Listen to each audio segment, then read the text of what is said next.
Karena keyakinan politik, kita telah teruji oleh gemblengan yang sejarah yang begitu hebat dan menyakitkan. Dan setialah kepada sumbermu, yaitu rakyat, rakyat, rakyat.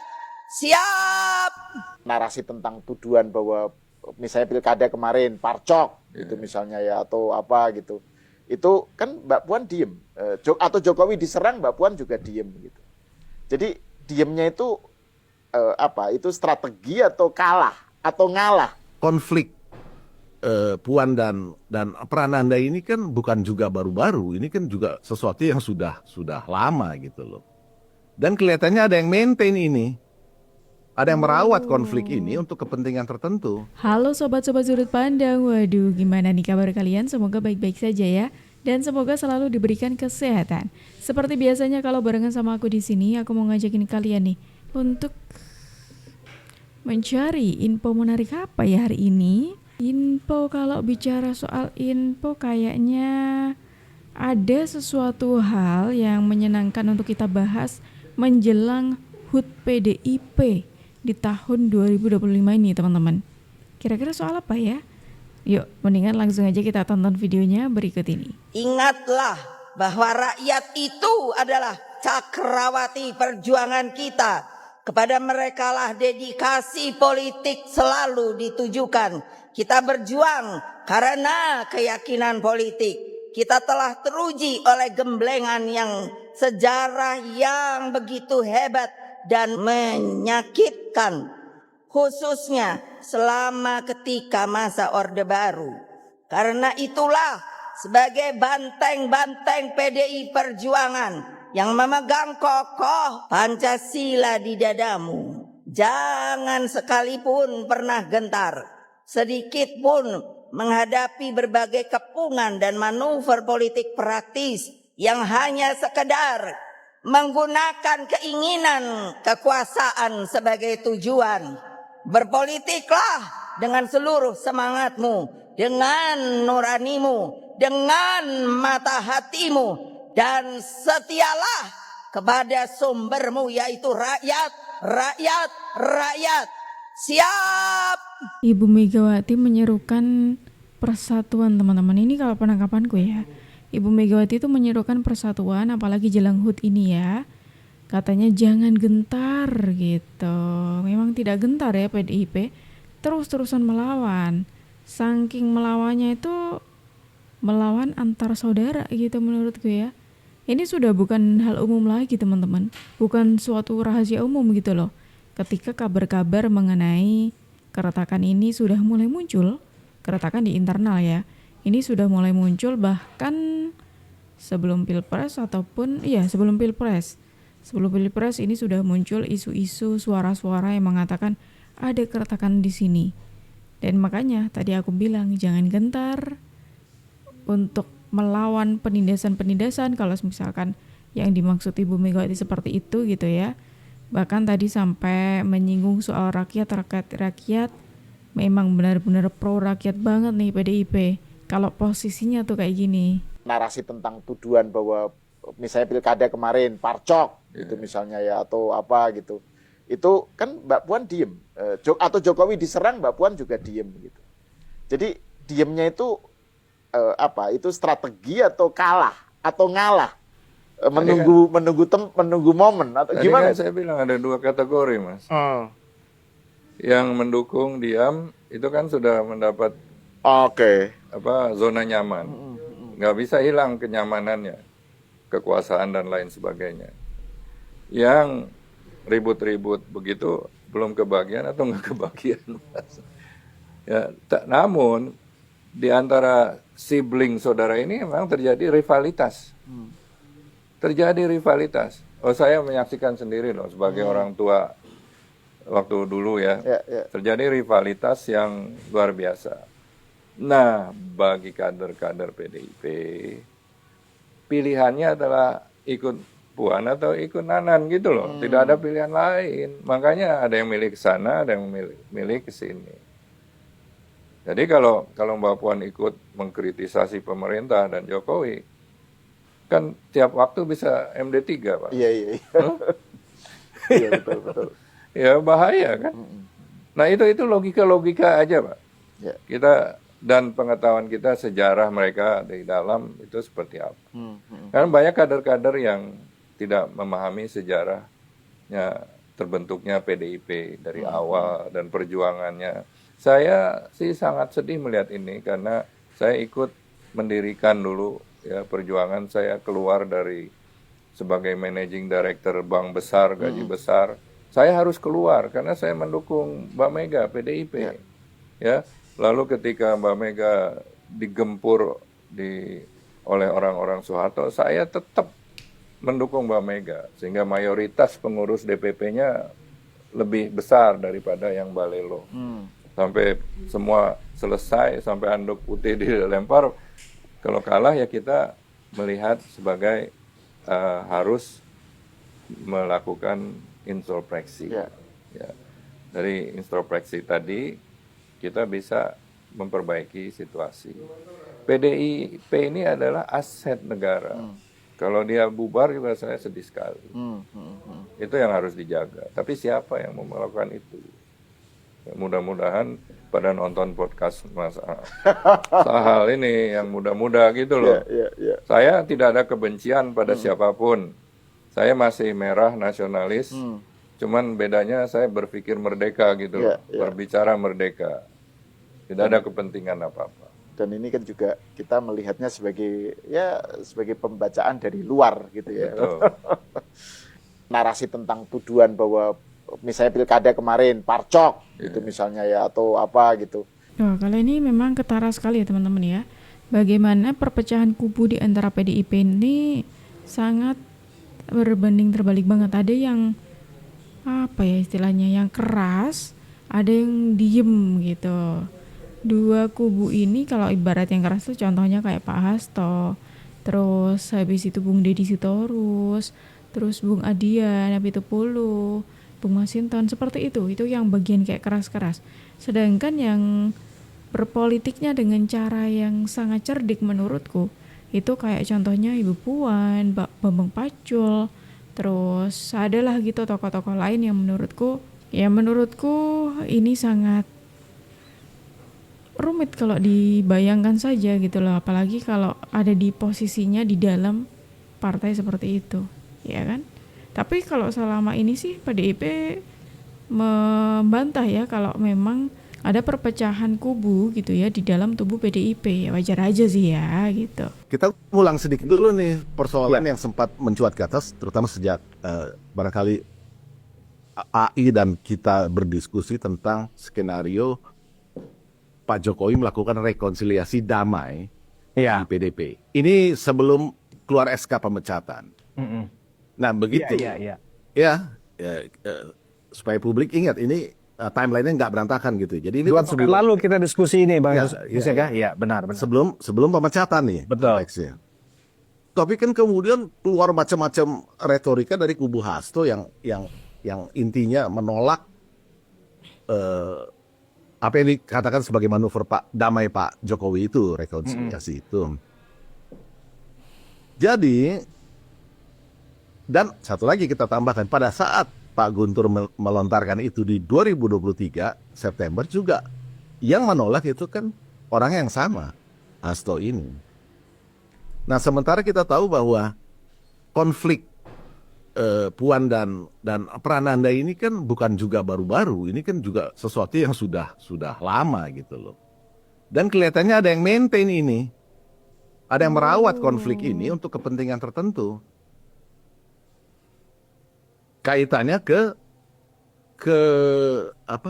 posisi Megawati yang transisional yang akan ditentukan pada Kongres 2025 ini, mungkin sekitar April. Jadi waktunya kan nggak terlalu lama lagi ya.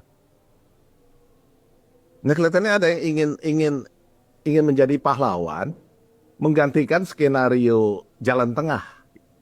Kalau Pak Jokowi jadi pada saat itu menjadi ketum, ini akan digeser oleh orang ini untuk menengahi konflik ini. Sebutlah ketum sementara atau apapun namanya gitu loh. Inilah yang disebut cawe-cawe sebetulnya. Dan internal, bukan dari luar jelas. Nah, internal kalau kita lihat sebelum pemecatan itu, apakah internal itu yang selama ini tertuduh kan selalu Pak Jokowi, Mas Yosef? Pak Jokowi sudah selesai pasca PSK, itu kan sudah nggak bisa apa-apa lagi, apalagi SK-nya tegas, tidak bisa mengatasnamakan PDIP ini itu. Jadi skenario Pak Jokowi sebagai rekonsiliator, jalan tengah konflik internal antar anak biologis Soekarno ini, karena ini kan mantranya masih dipegang Mega nih, mantra anak biologis Soekarno di posisi pimpinan. Ini kan belum bisa ditawar gitu loh. Nah tapi kan jalan tengah untuk mengawal transisi itu kan hal lain gitu loh. Nah dengan adanya SK pemecatan kan Pak Jokowi sudah out dari skenario ini. Tapi bukan berarti skenario ini tidak ada yang menginginkan jalan tengah ini. Dan kelihatannya ada orang dalam PDIP yang menginginkan ini.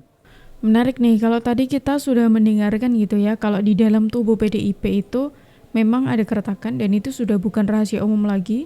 Sudah berbulan-bulan bahkan hampir 1 tahun lebih gitu ya, isu ini berkembang di tengah masyarakat.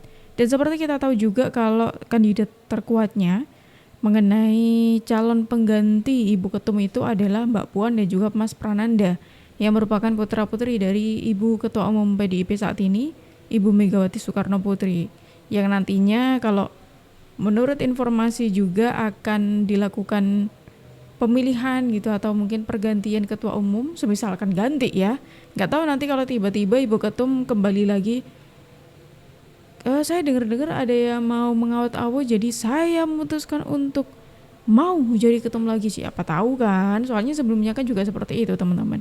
Yang menariknya di sini ada katakan Mas Yosef ini adalah konflik di antara Ibu Puan dan juga Mas Prananda.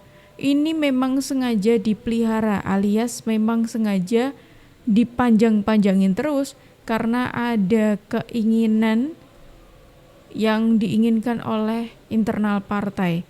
Aku jadi ingat sama statementnya siapa ya waktu itu, yang juga mengatakan hal serupa juga. Jadi beliau itu mengatakan kalau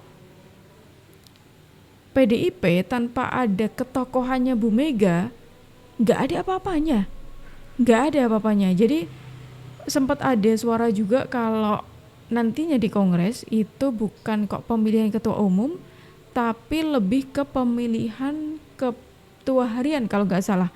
Itu hampir setara dengan Ibu Ketum dengan ketua umum, yang mana tugasnya ya kurang lebih sama gitu ya. Terus kemudian kandidat terkuatnya juga sama, dua itu, Ibu Puan dan juga Mas Prananda.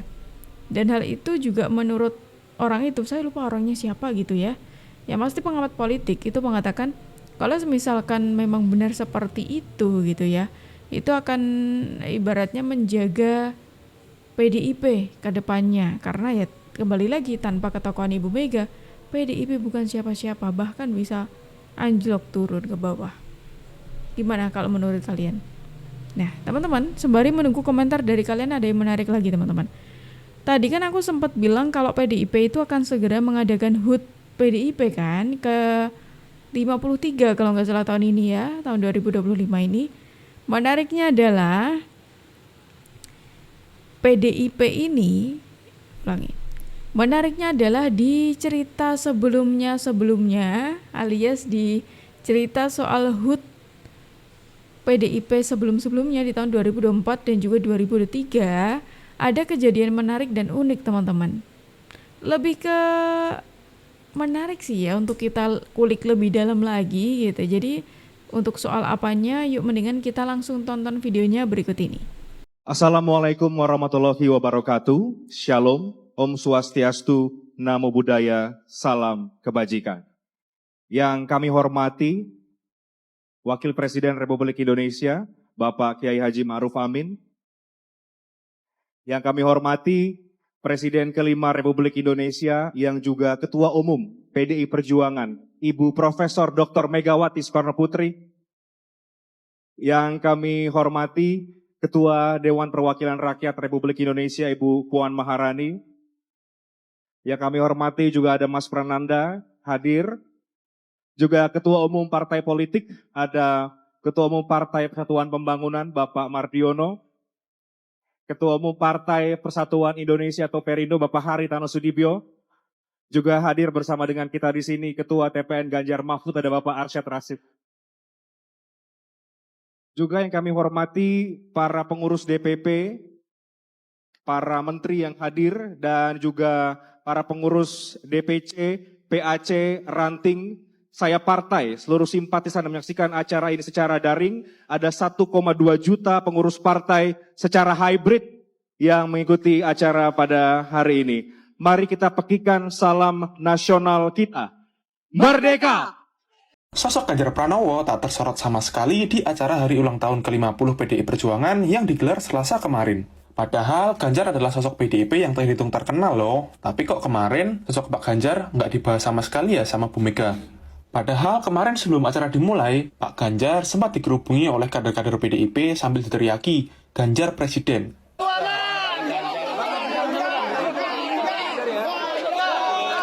Para kader juga banyak yang minta foto dan bersalaman dengan beliau. Namun, atmosfer yang sama nggak terjadi saat acara udah dimulai.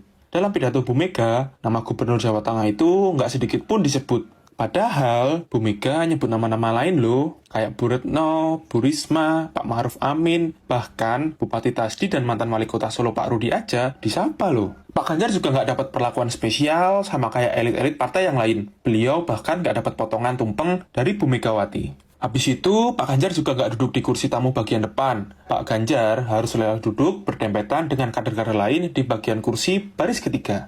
Walaupun Pak Ganjar ini digadang-gadang bakal jadi capres PDIP, tapi nyatanya perlakuan PDIP ke Pak Ganjar kemarin biasa-biasa aja nih.